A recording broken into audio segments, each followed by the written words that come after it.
बात बहुत पुरानी है। गुजरात के सूरत शहर में मनसुख लाल नाम के एक व्यापारी थे। इनका कीमती रत्न का कारोबार था। इनका कारोबार दुनिया के कई देशों में फैला हुआ था। पूरे सूरत शहर में इनका मान और सम्मान था। मनसुख लाल के दो बेटे थे जिनका नाम रामलाल और श्यामलाल था। रामलाल को दौलत और रुतबे का बहुत घमंड था, जबकि श्यामलाल एक शरीफ और सुलझा हुआ इंसान था। घमंड के साथ साथ रामलाल में ईर्ष्या और बेईमानी जैसे अवगुण भी थे। समय के साथ साथ मनसुख लाल की उम्र बढ़ती जा रही थी।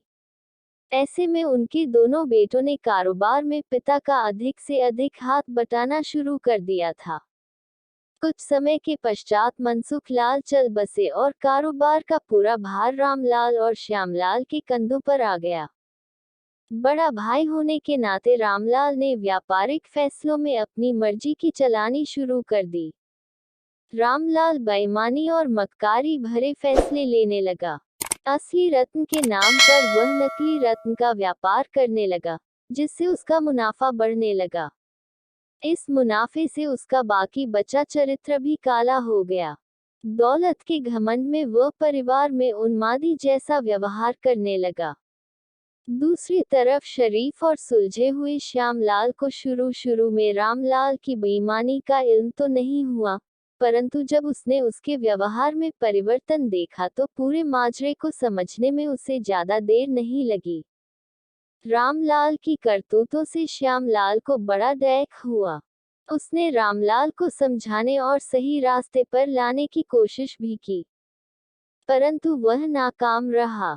उल्टे रामलाल श्यामलाल से खफा हो गया और व्यापार में बंटवारे का बहाना ढूंढने लगा।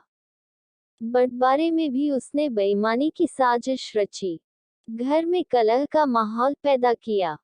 अंततः रामलाल अपनी साजिश में सफल रहा और श्यामलाल के हिस्से के व्यापार पर भी वह कब्जा कर बैठा।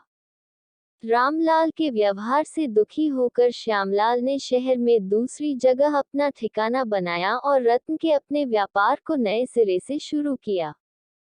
ईमानदारी की नींव पर शुरू हुआ श्यामलाल का व्यापार जल्दी ही चल निकला। एक तरफ जहां श्यामलाल की ख्याति देश और विदेश में बढ़ने लगी, वहीं दूसरी तरफ रामलाल की करतूतों की पोल खुलने लगी थी। नकली रत्न के व्यापार के कारण रत्न बाजार में रामलाल की साख को जोरदार धक्का लगा और उसके व्यापार का दायरा सिमटने लगा।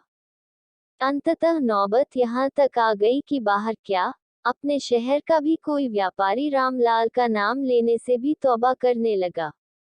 अब तो नौबत यहाँ तक आ गई कि रामलाल को धन के अभाव में अपना घर, दुकान, सामान तक बेचना पड़ रहा था। जल्दी ही रामलाल के हाथ से सब कुछ निकल गया और वह परिवार सहित सड़क पर आ गया। अब रामलाल को अपने किए पर पछतावा हो रहा था, परंतु उसकी तकदीर ने जो खेल खेल दिया था उससे आसानी से पीछे आना उसके लिए संभव नहीं था। दूसरी तरफ श्यामलाल की तकदीर का खेल था, जिसकी बदौलत वह रंग से राजा बन गया था। जब रामलाल की बदहाली की खबर श्यामलाल को लगी तो उसे बड़ा डैक हुआ। पुरानी बातों को भूलकर वह भागा भागा अपने बड़े भाई रामलाल के पास पहुंचा और रामलाल के लाख मना करने के बाद भी उसे परिवार सहित अपने पास ले आया। यह भी तकदीर का ही खेल था कि जिस भाई के साथ रामलाल ने बदसलूकी कर उसे सड़क पर पहुंचा दिया था, वही भाई आज उसे सड़क से उठाकर अपने घर में ले आया था। कहानी से सीख, इस कहानी से यह शिक्षा मिलती है कि तकदीर कब किसके साथ क्या खेल खेल दे इसका अंदाजा कोई नहीं लगा सकता। हाँ, इतना जरूर है कि आपके कर्म ही आपकी तकदीर लिखते हैं।